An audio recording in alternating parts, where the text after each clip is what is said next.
Sa industriya ng showbiz, marami sa atin nakikita ang mga artista bilang mga figure na malayo sa ating buhay.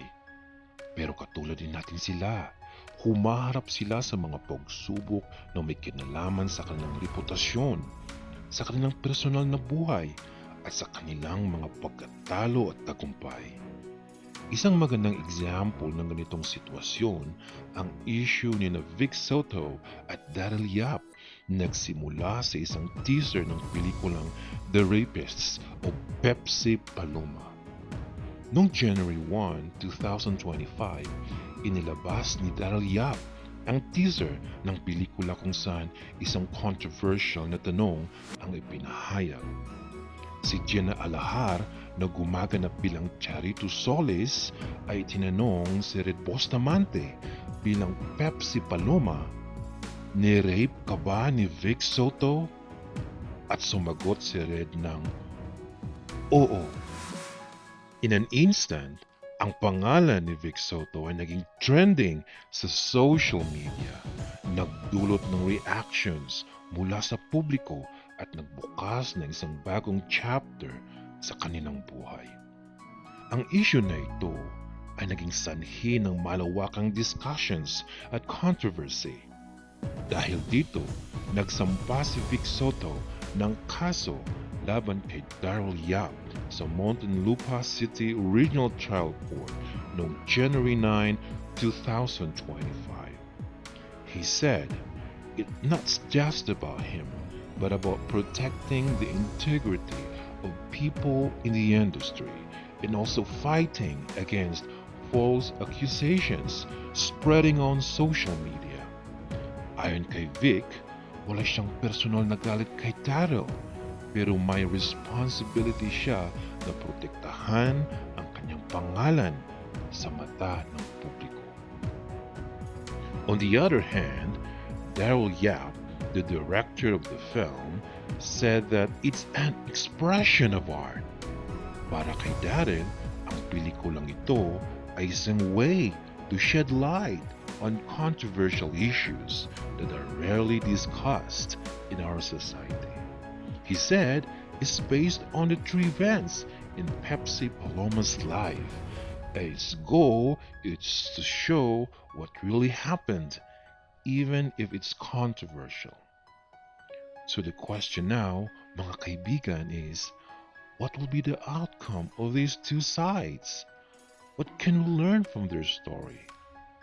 On one hand, we can learn from Vic Soto how important it is to defend our name and take accountability for our actions. On the other hand, Daryl Yap shows us the value of freedom of expression, the ability to speak up and share opinions about issues that matter in our society. This is a good opportunity for us to reflect. In our lives, we often face situations that involve two sides. Paano ba natin hinaharap ang mga ganitong issue? When we are hurt or falsely accused, what's our first move? Should we speak out and defend ourselves or wait for the justice system to work? Mag-isip tayo mga kaibigan, hindi lang tungkol sa mga sikat na tao, kundi pati na rin sa ating mga sarili.